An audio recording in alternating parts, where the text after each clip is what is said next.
On behalf of my partner, Will Klein, I'd like to take this brief opportunity to thank the high school coaches of America for their continued and loyal support to the five-star program for over 30 years. During this period of time, Five-Star has been fortunate enough to be a part of 250, actually more than 250 five-star campers going on and playing at least one game in the NBA. But more important to you is the fact that 168 five-star staff members, that's high school coaches and college players, have gone on from our program to college coaching at some level, and 16 of them right to the NBA itself. Now at Five-Star Camp, we have a slogan. We say, fellas and gals, you're at the Five-Star Basketball Camp where the teaching never stops. So with that in mind, let the teaching begin.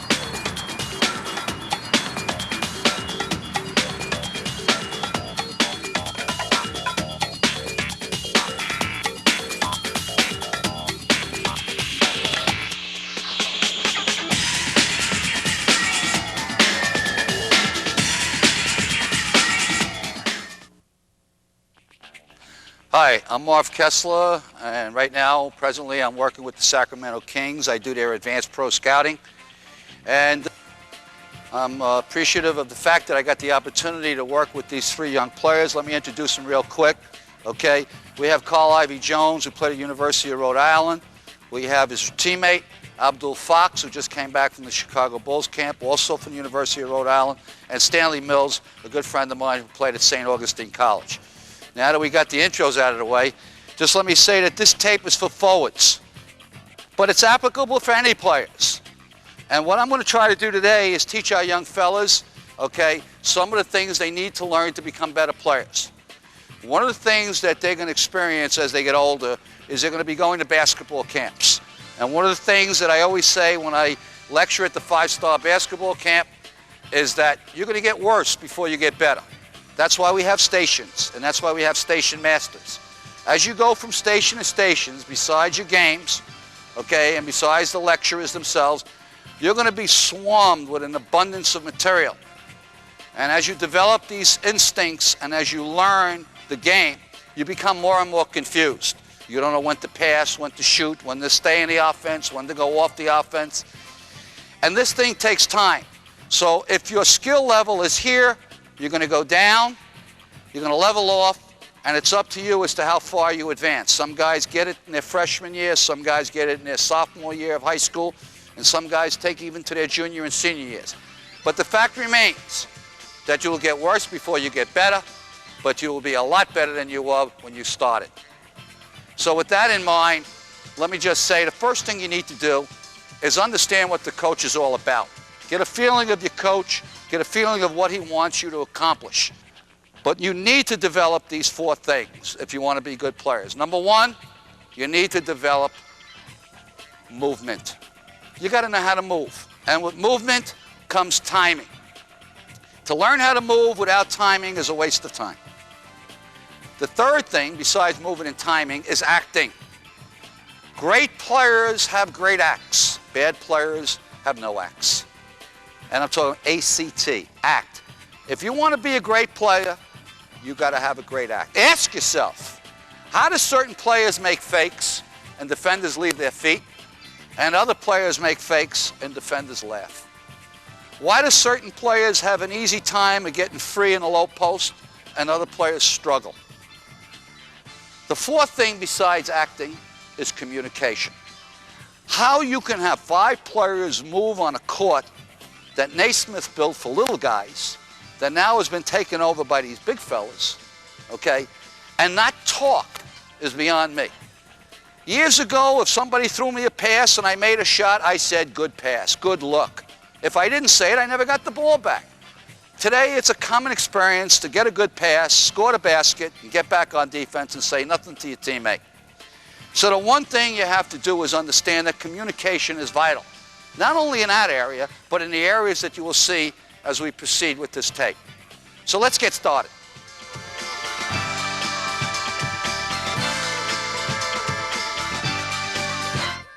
All right, we're going to identify different parts of the court so that you can identify those parts when you become a player for your high school coach or junior high school coach. I'm going to ask them to start on the wings, foul line extended. Notice they're foul line extended, okay? Which is anywhere from the foul line to the sideline. All right, low post. Corners. Short corners. Elbows. Mid post. Foul line extended. Good. So now we understand if a coach talks to you about going to a place on the court, you know where he's talking about. Baseline. Top of the circle. So both players are responding to single word commands. In your play as you develop as players, and as you understand what the coaches want from you, you will have a complete understanding that on offense and defense, you must speak in single word commands. We don't have time for sentences. We can't say, Irving, I think we need to switch. We must yell switch. We must yell stay. If we're going to double team, we must yell double. And on offense, if we throw the pass to a player is open, we must yell shot.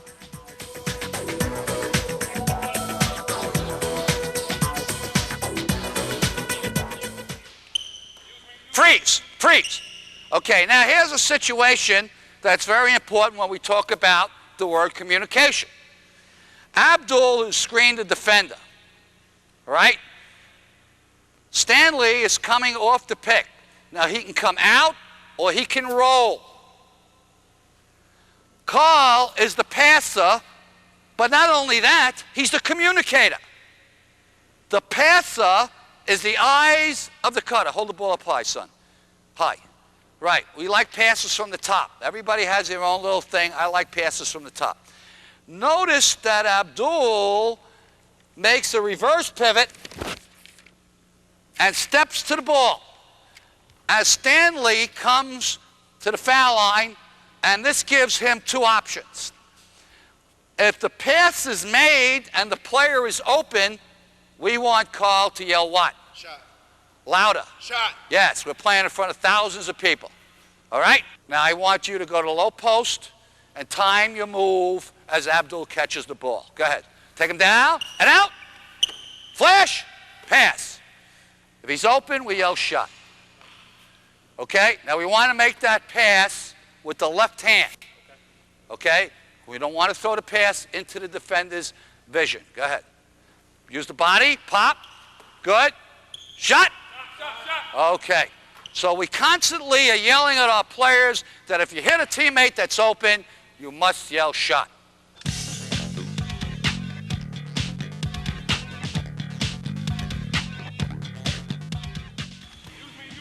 Freeze. Okay. Notice that this is not Magic Johnson. Where does Magic Johnson come into this? Little simple pass and go opposite drill. The ability of the great players like Magic, like Isaiah Thomas, is this. Watch carefully, because these are the things that you can't see on TV.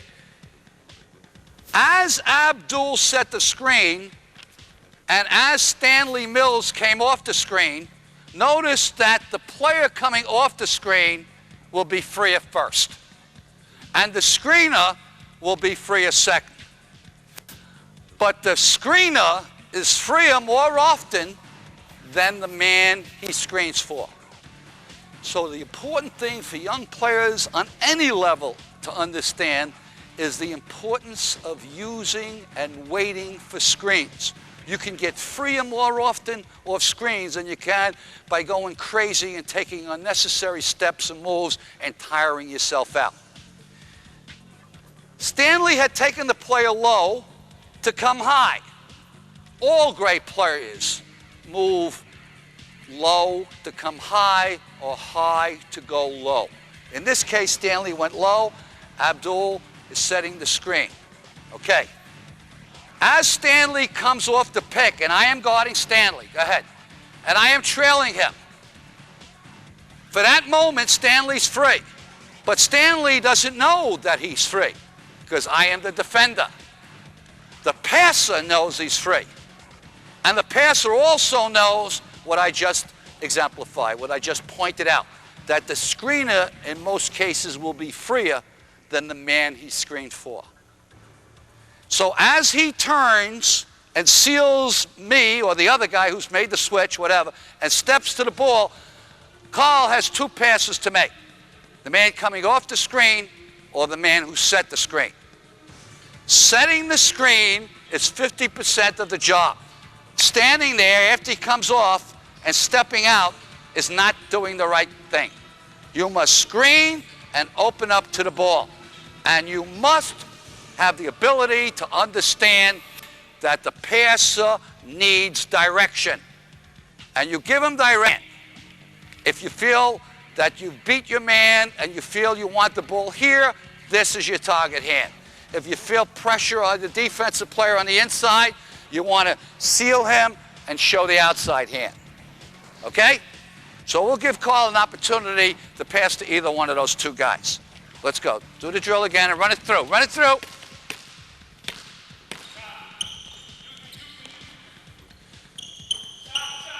Okay. Notice Carl made the pass, and then he said, uh-oh, coach is going to kill me. I didn't yell shot. If he's open, you yell shot. Now, in the case of Abdul catching the ball with his back to the basket, you may think of another communicative term, and that may be the word turn, because he's catching the ball with his back to the basket. Screen, open up to the ball.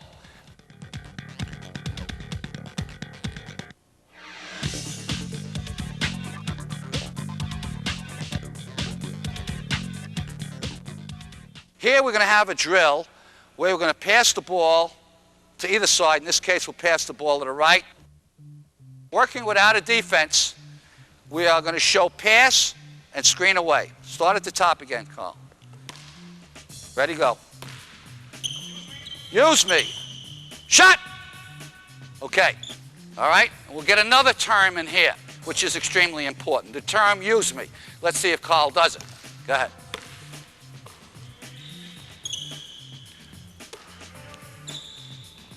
Good. There you go. So we had two use me's. Let's see if we can get two more use me's. Same drill. Excellent.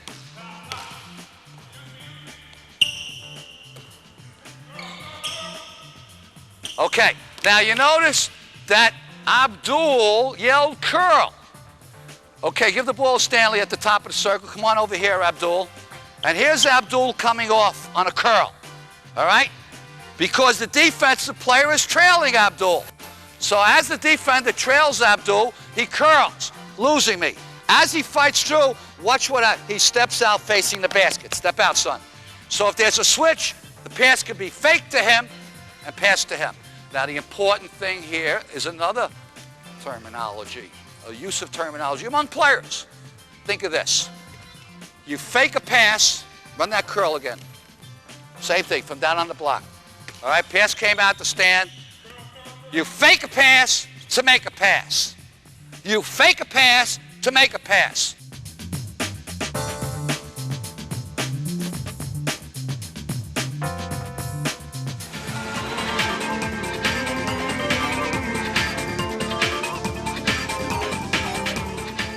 Here we're going to have a drill where we're going to pass the ball to either side. In this case, we'll pass the ball to the right. Okay, notice that Stanley, it takes his man immediately on the pass to the right to the low post, always seeing where the ball is. Now, one of the things young players need to learn is the fact they must see the ball on offense just as much as they see the ball on defense, if not more so. We hear coaches all the time talking about see the ball, see the man on defense. But rarely do they watch their players on offense making moves off the ball without seeing the ball. For example, if I was defending Stan and the ball was passed there and I had my back to the basket, that pass should be made over my right shoulder, right there, and the shot should be taken because I've lost sight of the ball.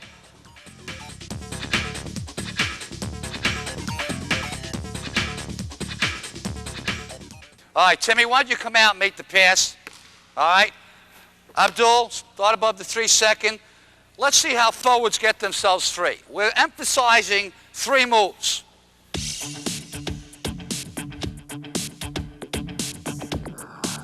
Of course, there are some others, but the important thing is for this guy to understand his abilities. All right? Now, Abdul happens to be quick. If you're slow, you may have to do something else to get yourself free.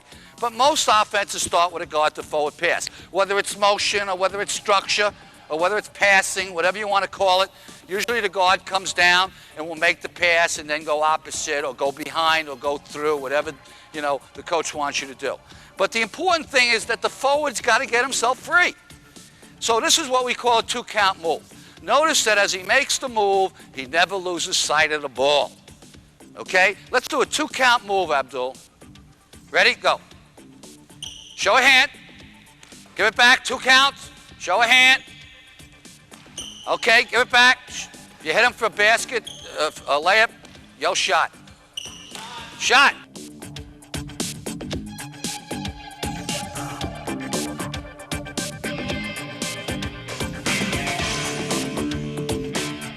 Let's start on the block now, and as the ball advances, Tim, as you bring it up slowly, he's going to make a 3-count move, which means he's going to start low. Let's say he couldn't get free. So now he takes his defender on the block. Carl, why don't you defend him? Okay, right? And let's do a 3-count move. Ready, go. Out. Go out with him, Carl. Go out with him. All right, good. Try it again. Start on the block. Go out, play him, Carl. Right? There's 1. Take him back. Take him back. There's 2. There's 3. Okay. Now a 3rd move would be to take him up the lane and out. Take him up the lane and out. Start down on below the block. Guard him, Carl, like the ball's over there. Take him up the lane. Go right up the lane and out. That's it.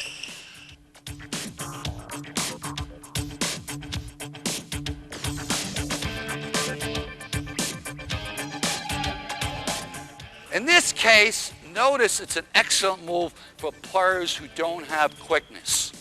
In Abdul's case, usually he can get himself free because he's so quick.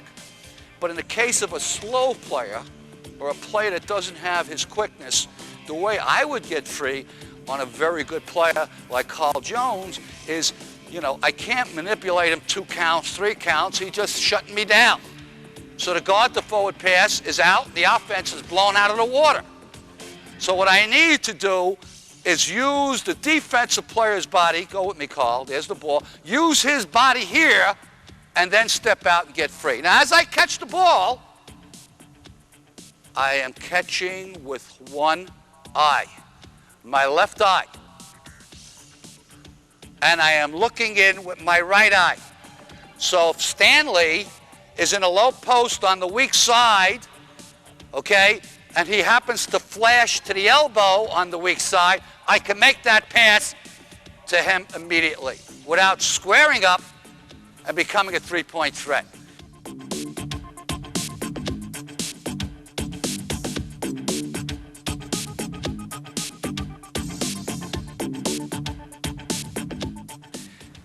You do not need 2 eyes to catch a basketball. You only need 1 eye. Now, you hear the term peripheral vision. I don't know what that means. I only know that if I'm on this side, I'm going to catch the ball with my right eye and look in with my left. And if I'm on Abdul's side, I'm going to catch the ball with my left eye and look in with my right. Now, I want you to go to the low post and time your move as Abdul catches the ball. Go ahead. Take him down and out. Flash, pass. If he's open, we yell shot.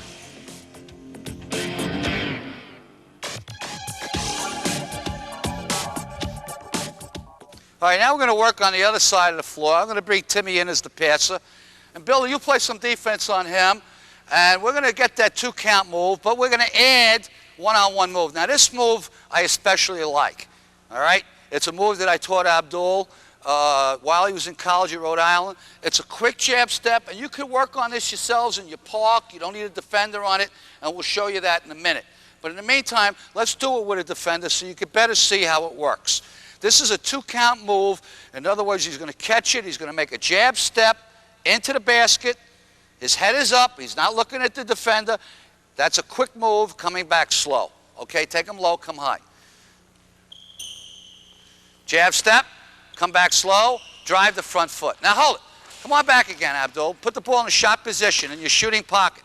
Now you notice that Billy had this hand up. Well, one of the things that young players need to learn is that if this hand is up, then this foot must be forward.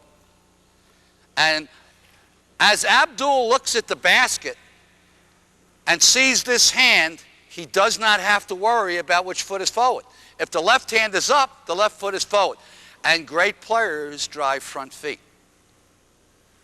Now, while working at 5-Star, I noticed that Isaiah Thomas, when he was 17 years of age, got free so easily in one-on-one moves. And we discussed this.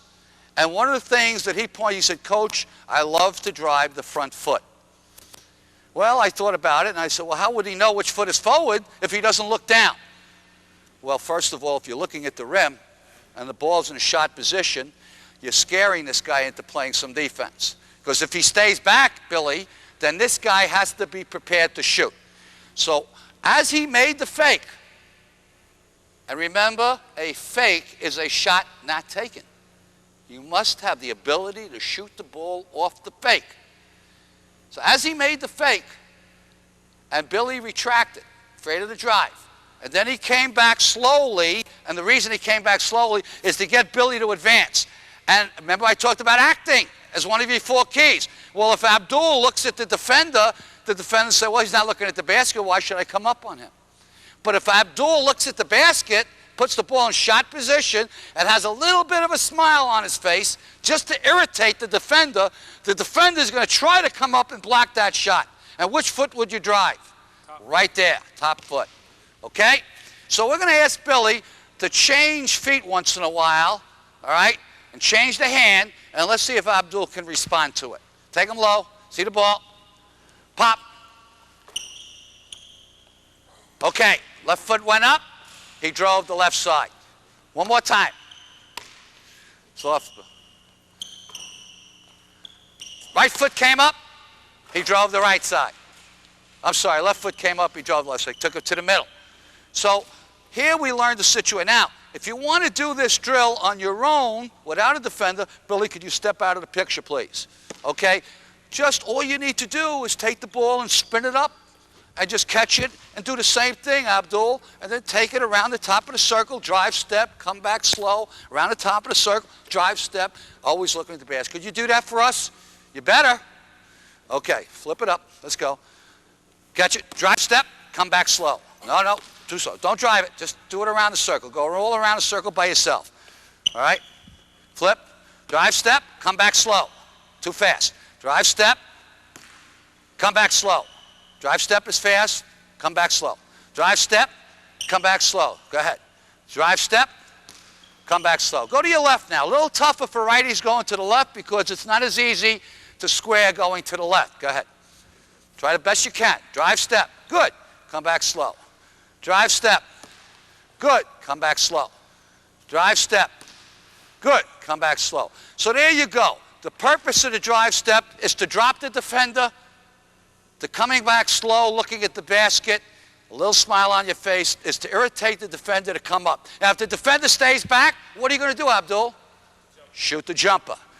So Abdul never makes an offensive fake unless he could shoot the ball from the area he's making the fake from. Okay?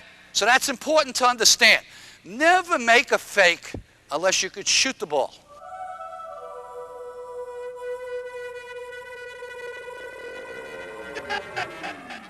One of the other moves we like Abdul to show you, besides the jab step coming back slow, is an interesting move. And I think young players, again, can do this without a defender. We're going to ask Timmy to throw you the ball. Take a couple of steps in and pop out. Timmy, and I want you to bring me down, all right, with the ball. all right? And hold it. Bring the ball down, go ahead.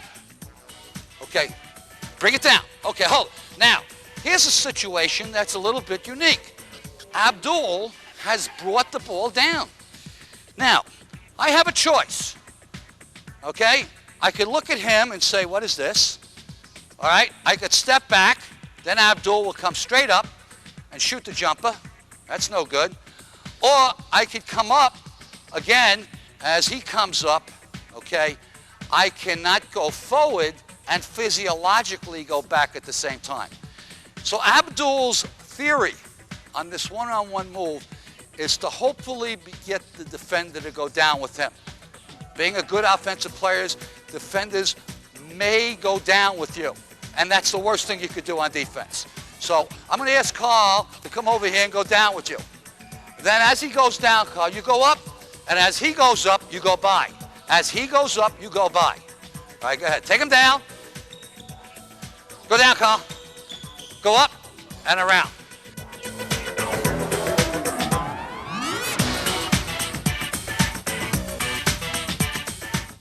Physiologically, it's impossible for Carl to raise up to protect the outside shot and get back at the same time. All right, one more time. Down, up, right. Very hard to go up and back. So this is a move that you could develop.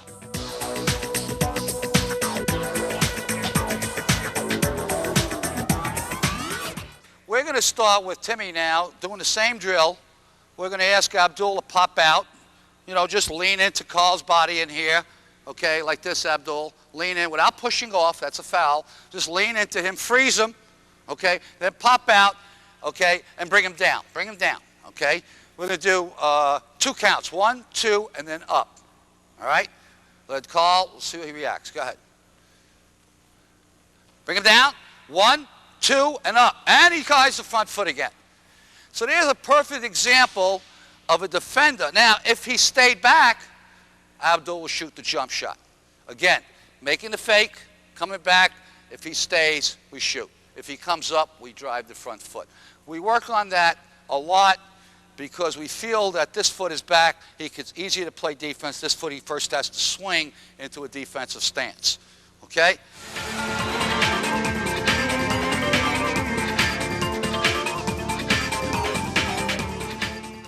Okay, and my theory is a little bit different than others. I don't believe you should see the flight of the ball. I think the only time you don't see the ball is when it's shot.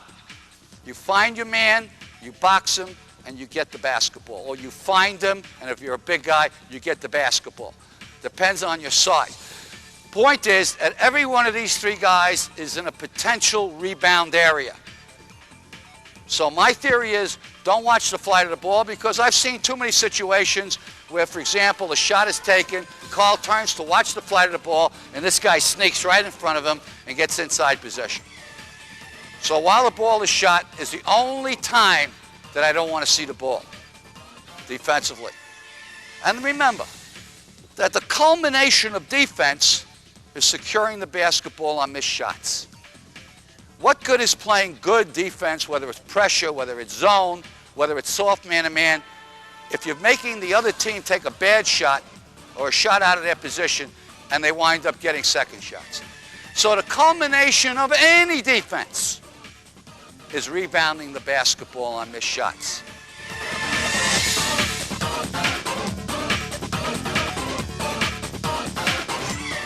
Now let me explain something before Carl receives the ball. Carl is in a post-up situation.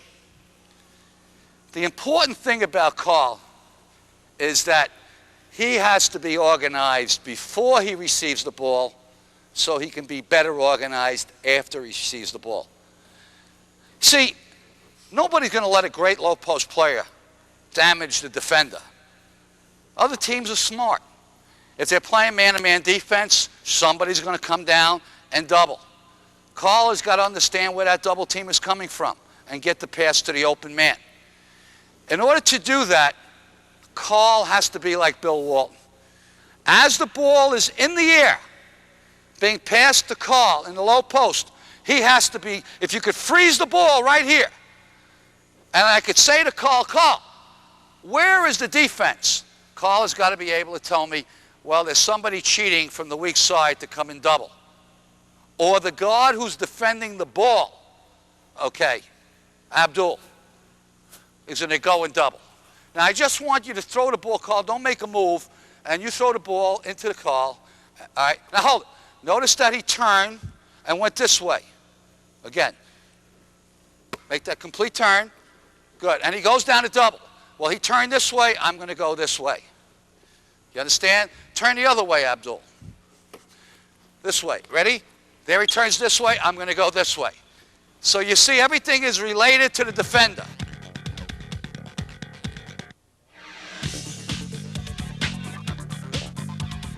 Now, many times as you're coming down the court to establish low post position, okay, and you know, we want to get the ball on the block, all right, that's where we're dangerous, that's where we're good at, okay. As you come down, if you have an option to do things in front of a defender or do things behind a defender, as a young player, always do things behind a defender. Never do things in front of a defender. Let me explain real quickly what I mean. Even though it may be let's say I'm guarding Timmy, and this guy doesn't let him come down. Go ahead. And he pops out, Carl, receives the pass. If Timmy cut in front of me, it gives me the opportunity to see Timmy, the guy I'm defending, and the ball. But if Timmy cuts behind me, there's a chance I may do this. And then that pass is made as I lose sight of the ball. So as you're in the low post, okay, trying to fight for position, and you're right here, Abdul, okay, come on and face the ball, okay? Take Stan away, okay, and then reverse, pop, and get it. Crossover. Good. That's it. All right, let's try that again to show the kid. They're always moving without the ball to get position. Go ahead. Taking him, right? Button hook him, okay? Crossover. Good.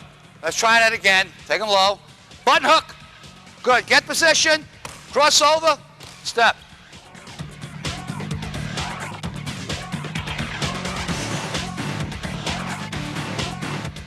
First of all, let me say this.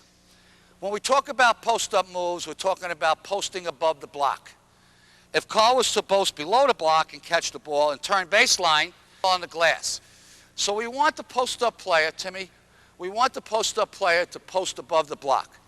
Now, years ago, okay, if I was on offense and there was pressure, right, I would back away. But today, because of the NBA game, we've learned that you're looking to gain ground. And by gaining ground, we want to take my space. We don't want my space to be taken away by the defense. So I'm attacking him.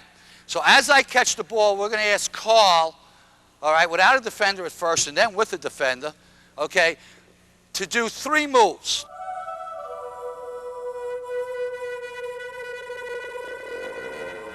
The first move is a jump shot out of the low post. Now, I want you to watch carefully Carl's footwork, because the footwork is what makes the shot go in and out, and it makes the shot whether he's going to get the shot off or not. We're asking Timmy to pass from the top. You know, so I stress passing from the top, Timmy. Okay, into the target hand, and we want a jump shot out of it. Okay, throw it back real quick. Let's get in position. Hit him. Jump shot. Okay, keep doing it. And as he does it, this is what I want to stress. As soon as his right foot touches the ground, the ball's got to leave his hands. Okay, come on. That's it. I want to hear rubber. Come on, quick. Show the hand. Target hand. That's it. Bring that foot across. One more time. Good.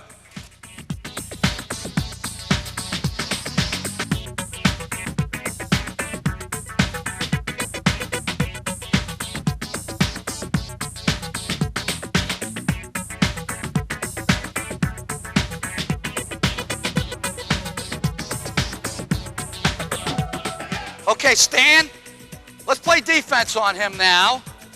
Now we have a big, strong guy who's playing defense. Catch it.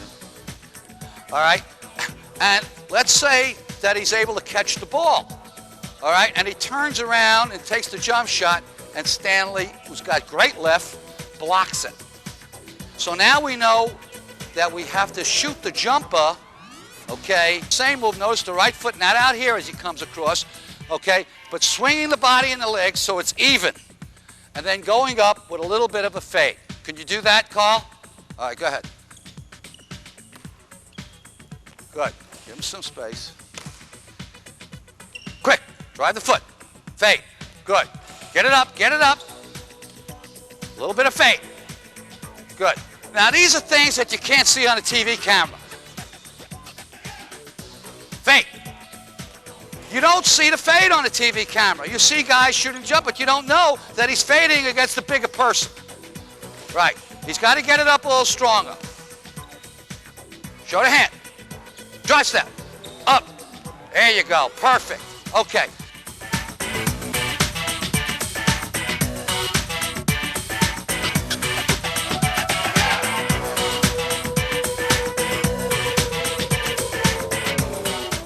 Now that Abdul has done this move, he's going to make the same move, right? And by the way, all three moves are with the same leg across. This time as he catches the ball, go ahead. I want you to bring the right foot across in here. Good. Now as I go with you, worried about the jump shot or the jump shot with the fade, I want the leg and ball, when I tell you, to come across at the same time. Now, hold it. Now I'm dead. Now I'm here. He's got me on his back. He takes a power dribble. Now notice, that's a bounce. There is no such thing in basketball as a bounce, because a bounce does not gain ground. A dribble gains ground. What's the difference between a bounce and a dribble? A bounce doesn't take you anywhere. A dribble forces you to gain ground. So I want him to take that power dribble. I want to see a pump fake and then a layup. Okay, we're going to work on a crossover move. Notice the important thing is breaking this down. The leg and ball must come across at the same time. Now here he shot a jump shot, and then a second time a jump shot. Turn it to the right, one time regular, one time with a fade. And now the defensive player is going, oh, I'm not going to let him turn. He's going to catch that ball, right? And he's going to turn it to the right. Yes, he is, but he's coming back left on a crossover move. All right, ready? Go. Quick. All right, I want that leg and ball across as soon as you come across. Quick. There's no hesitation. No hesitation. Quick. Good.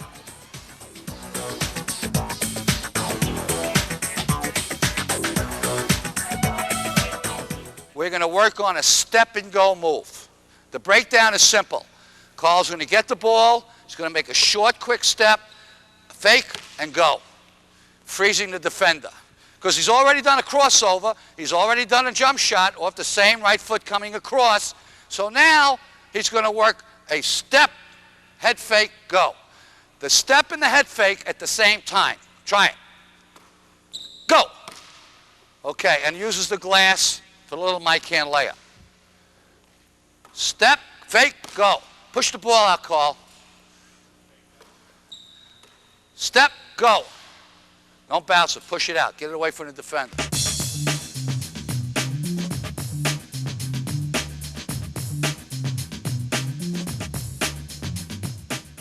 All right? Now let's just work on the three moves as you make the call. You can get your teammate or a buddy of yours making the call. Whatever I call, you do. If I yell jump shot, it's jump shot. If I yell fade, it's a jump shot with a fade. Step and go, step and go. All right, Tim, I'll make the pass. Oh, you make the pass, I'll make the call. Okay, ready? Go ahead. Jump shot. Let's go, quick, quick, throw it out, throw it out. Come on, quick. Jump shot. Good. Fade. Good. Jump shot. Good. Get it up. Step and go.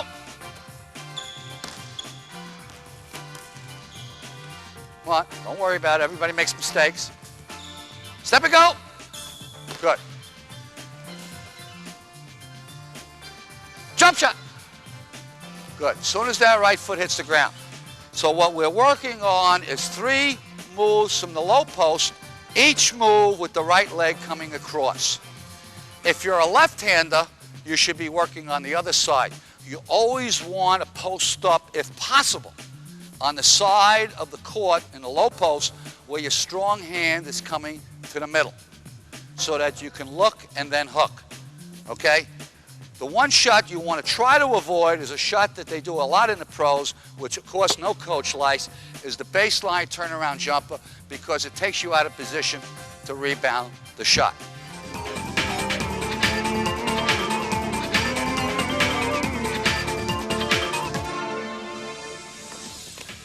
Good.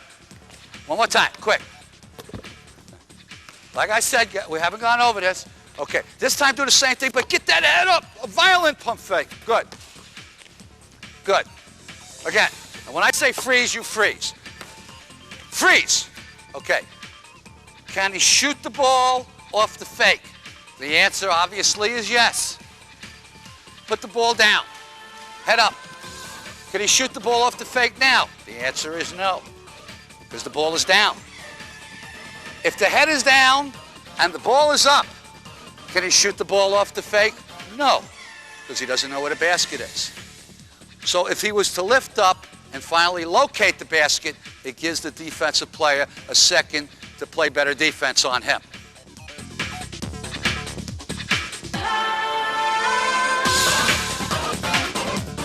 Call target hand, okay? He's showing me a target hand to the inside. Keep that hand up, please. That means, obviously, that the defender is on the outside of him, okay? Now, we'll assume that a defender playing a low post wouldn't want to give him the baseline. He would want to be on this side of him, so that's it. We'd want to show this hand, okay? Now, if he was a giant, which he is, 6'7", and I'm 5'10", and I wanted to front him, right, I would yell, "Help! Help!" to alert the weak side defense that he's got a midget. So I'm yelling help. There's no shame in basketball to yell help. I'm not going to stand there and let them throw dummy passes over my head all day long. The other thing I could do as a defender guarding a low post like Carl, who's bigger, is try to shove him into the 3-second area. Get him in the 3-second area, maybe I can get a call on it, right? And at the same time I do that, I'm going like this. 3 seconds, ref, 3 seconds. I'm letting the ref alert, I'm alerting the ref, okay, and he may blow the whistle just because he heard me make the call.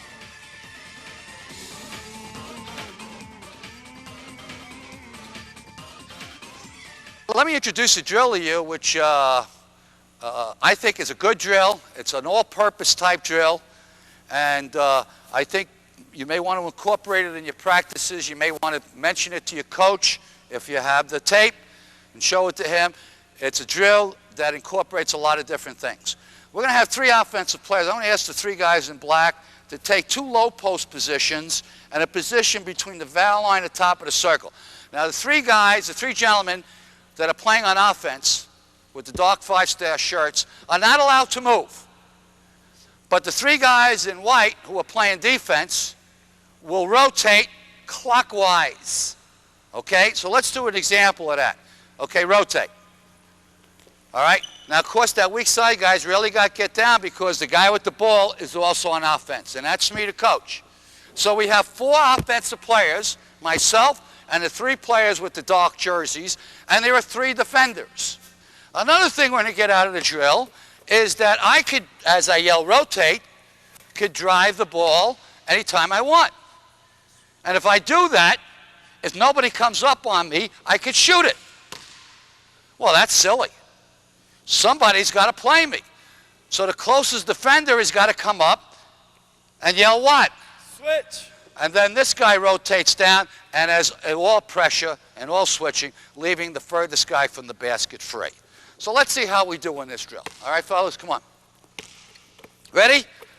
Rotate. Rotate. Shot. That's it. Rotate. Give it back. Rotate. Switch, switch, switch. Okay. So let's go through this all-purpose drill, which is a passing outlet drill. If White gets the ball, you're going to outlet the ball to me. Okay? Ready? Rotate. Rotate. Shot. Good. You get the ball, yell it. Now, notice that I didn't say anything. I did that deliberately. I want to be able to call for the ball. I want to alert the rebounder to get me the ball. And then those guys who got the ball, who are responsible for filling the lanes, will fill the lanes.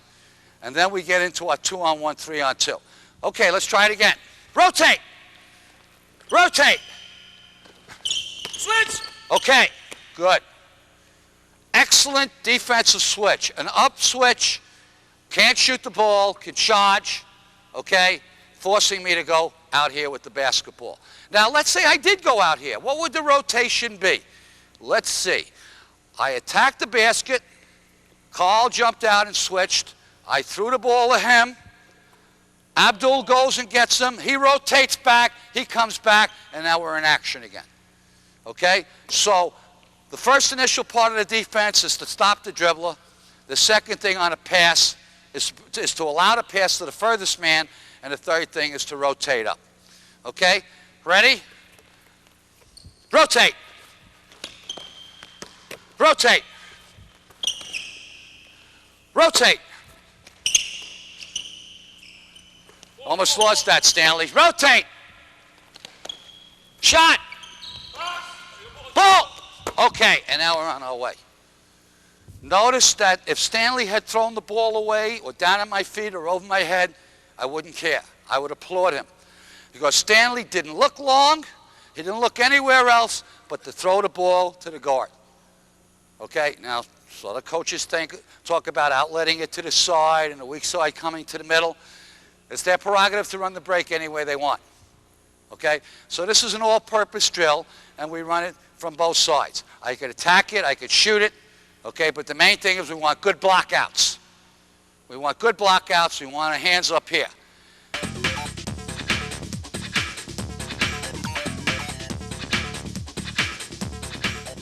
Notice that the switch was an up switch, which is great. He forced me to do one of three things. A, if I'm out of control, charge him, which he's going to learn how to fall and drop, okay? Number two, he's forced me to turn my back and get rid of the ball. And number three, more importantly than anything, he's forced me to pick up my dribble. So every switch is an up switch. Abdul was here at the time, okay? That means if he switched laterally, go ahead, laterally, I still can get that shot off. So every switch is where he's attacking the dribbler. And you notice this more and more in the professional game as guards come off the pick and roll. You'll notice that defenders guarding the post players are jumping out, doubling the guard, okay? Forcing the guard to either go wide or pick up his dribble. Okay, they're not concerned about the screener cutting to the basket on a pick and roll because the weak side's responsible for that.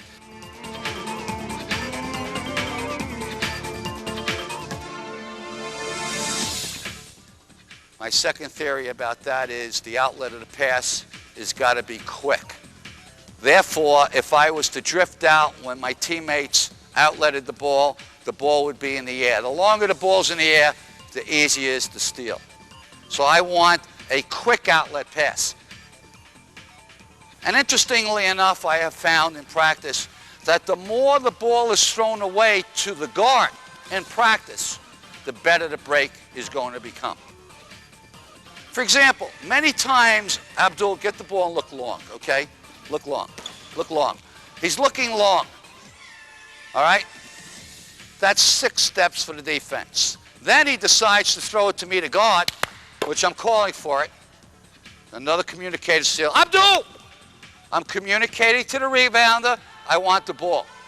If Abdul looks long and then gives it to me, that's 3, 4 steps for the defense. The break is killed. So I'm interested in not Abdul looking long, but throw it off the glass, Abdul, and find me, okay? Okay, now Abdul caught the ball and brought it down. That's a half a second. I want him to throw the pass from where he rebounds it. He rebounded it here, throw it from there. Go ahead. Abdul! Good. And now we're on our way. So I'm interested in the quickness of the pass. Now the one thing again is what I don't want to do, same thing, throw it off the glass. I don't want to do this. Abdul! Right? And then I'm drifting. Now, the longer the ball's in the air, the more steps the defense is taking. And also, if you're going to push up on the point guard, me, the easier it is to steal. So I'm interested in the quickness of the pass, not the length of the pass.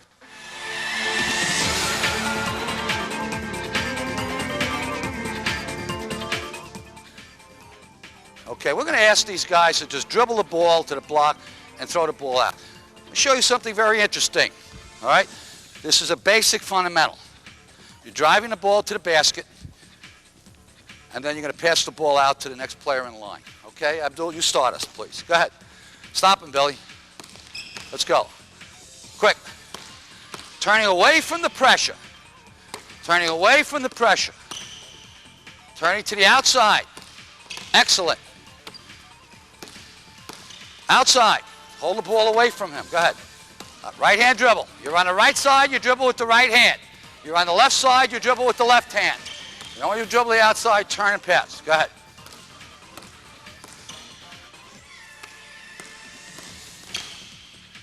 Good. Good. Now, one of the problems I've seen over the years that doesn't seem, or for whatever reason hasn't been solved, is this business of 2-on-1, 3-on-2. So I want to make it clear to young players, okay, how to execute the 2-on-1 and 3-on-2 properly. Rarely do you find, come on out over here, Abdul, please, two players coming down simultaneously where the spacing is 12 to 15 feet, okay? Either one is ahead or one is behind. So either the ball, stay there, is ahead and he is behind, or the player without the ball is ahead and the player with the ball is behind. The important thing, however, is timing and your acting ability, okay, and angles. For example, in this situation, okay, Abdul was in a backcourt and the ball got stolen, was passed to Carl, and Carl is pushing it up the floor, and there's one defender. Naturally, he came back to defend the guy closest to the basket, which in this case is Abdul. All right? So Abdul stays. And in most cases, and practically all cases, when an offensive player reaches this spot, he thinks he has gone into God's territory. He's as close as he wants to be and still have an angle on the glass for the layup.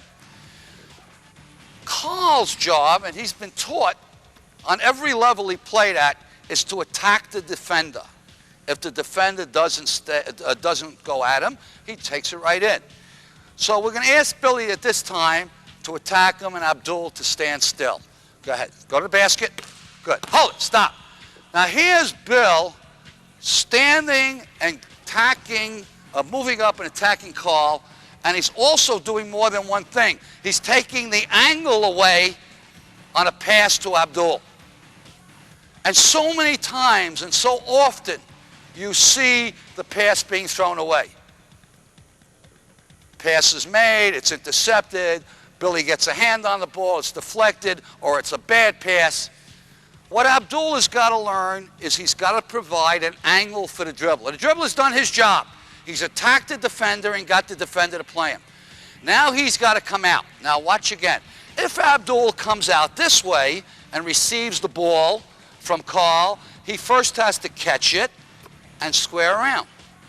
So he's got to come out in an angle where he can catch it and be facing the basket simultaneously.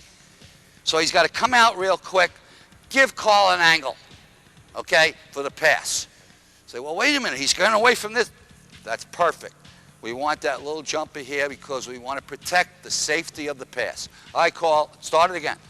You're down there, Abdul, facing the basket. Let's go. 2-on-1. Pop! Shot!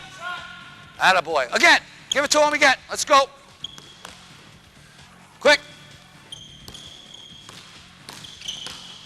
Shot. Good. Okay. This time, let's get Abdul out here, and we'll bring Carl in first, and Abdul trailing the play. Go ahead. Okay, again. Yeah, or a short jumper to the middle. Go to the middle, go to the middle, go to the middle. Right there. Shot! Now this time you notice that Abdul came right to the middle, shortening the passing lane. First time he went behind him. Don't go all the way out. Come on, Carl. First time Abdul went here. Again, Billy, you know I'm here. You want to protect that post passes. Attack him high. Get your hands moving. Up and down. Yeah, that's it. Now, you see it's a tough pass. And while he's waiting, 8 other guys or 7 other guys are coming back. So it's important for Abdul to come here.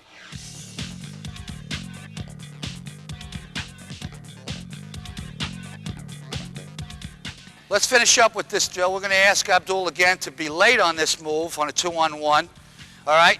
And what we'd like this fella to do on this side when Carl's attacking the defender is to come right to the middle. See, Carl will know this because every day we practice this, so Carl doesn't have to look. All right? But the only thing I'm going to ask Carl to do, all right, and this is very, very interesting, when Carl pivots, he should fake the pass to see if on a 3-on-2 situation that the bottom defender comes out and then flip it to the other side. We'll explain that on a 3-on-2. Flip, Carl, and then give. Flip, give. Flip, you understand? Okay, ready? You go first, Carl. Go. Middle. Flip, give. That's it.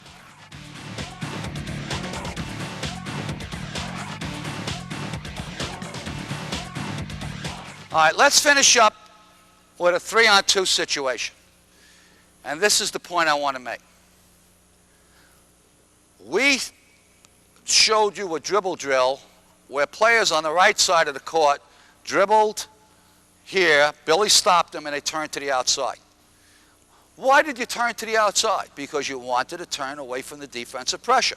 You certainly didn't want to come in here, right, and turn this way to throw a pass back out because Billy would steal the ball. So your natural move is to turn away from the pressure and throw it back out, okay? I don't understand why you don't do the same thing on a 3-on-2. So we're going to ask our wing players when they get the ball to make the pivot, all right? So we're going to throw the ball to the right side because Carl's experiencing making that pivot. Notice where Abdul goes on a 3-on-2. 2 defensive players are going to play tandem defense. Now, it's rare that you're going to have a situation like this, too, where you have equidistant on all players. But for the benefit of instruction, we're going to do it this way, because if you could do it this way, you could do it at any time. All right? Where does the ball go? Well, if I throw the ball to the wing and he throws it back to me, I've accomplished nothing. I just wasted 2 passes. 1, 2. If I throw the ball to the wing and he's up ahead and free, we want that player to attack the bottom defender. Okay? So let's try this 3-on-2, 2-on-1 drill. Well, we already did 2-on-1. We're going to do the 3-on-2 now. Go ahead. Take it in, Carl. Pivot. Good. All right. Try it again. Notice that time he flipped. What happened? Let's break that drill down slowly. He threw the ball to Carl. Carl attacked the defensive player. Timmy stayed up. He pivoted, faked the pass, and threw it to the open player. Now give the ball back to Carl in that same situation. Timmy's natural move would be to drop down in here. Abdul comes to the corner always. Say, well, wait a minute. So many times you see the middleman throw the pass to the wing and stay here. Now look how much longer that pass is to him. That frees up Timmy to come and get him. You go to the corner on the side of the pass. And that's exactly where Abdul went. Now, if Timmy dropped, pass is made here, Abdul looks at the basket, because you can look at a basket and see a cutter, but you cannot look at a cutter and see a basket. So many players get the ball back and they drive in here. What's better than this shot? What do you need better than this without a defender? Why take the ball into traffic, cut off the passing lanes? If I did that, Stan would have to step out, give me an angle, correct? I've accomplished nothing. That shot is just as good as this shot. And with less aggravation. Okay, let's do it again. Same thing.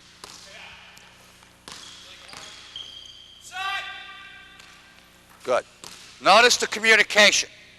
The ability to call, understand how important it is for his coach and for me to throw the ball to an open player and yell shot. Now, if the defensive player came up tough, Stan has got to step out, give an angle, get the ball, and shoot it off the glass. Got to try it again. Go ahead, Timmy, you come up this time. Good. Now, you notice that Abdul took an extra motion in there. He should have caught the ball and shot it from where it is. One more time. Don't bring the ball down. Shoot it from where you catch it. Good. Attaboy. All right. Good. Thank you, guys.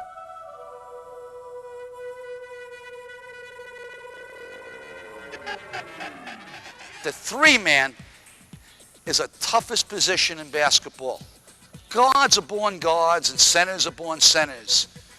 As soon as they become 6 foot in junior high school already, they're made a center.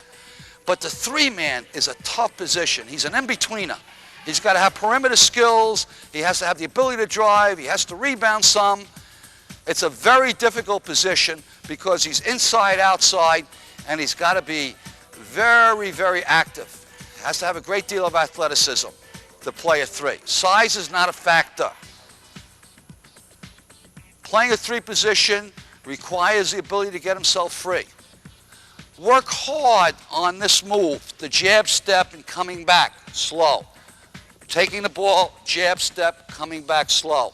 Attacking the front foot. Taking the ball once in a while and bringing it down. And then coming up, and at the same time you come up understanding that the defender cannot come up and back at the same time. Attacking the front foot by looking at the basket and seeing which hand is forward. If the left hand is forward, then the left foot is forward. And as I said earlier, great players drive front feet. I hope this tape will bring your game along to the next level. But as I said to you earlier, as we began, you're going to get worse before you get better. Basketball is not a simple game. People say it's simple, it's easy. It's easy if you got great talent. If basketball was a simple game, you wouldn't have all these stations at various camps. 5-star would not have 13 stations. In other camps, 10 or 12 stations. You wouldn't be running from rebounding to shooting to screening to passing to dribbling. You have stations with station masters to teach you the various skills. Basketball is a difficult game.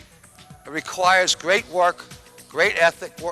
You have to have the ability to work hard, and you got to understand that things don't come easy. Thank you very much, and I thank my players for joining me in doing this tape.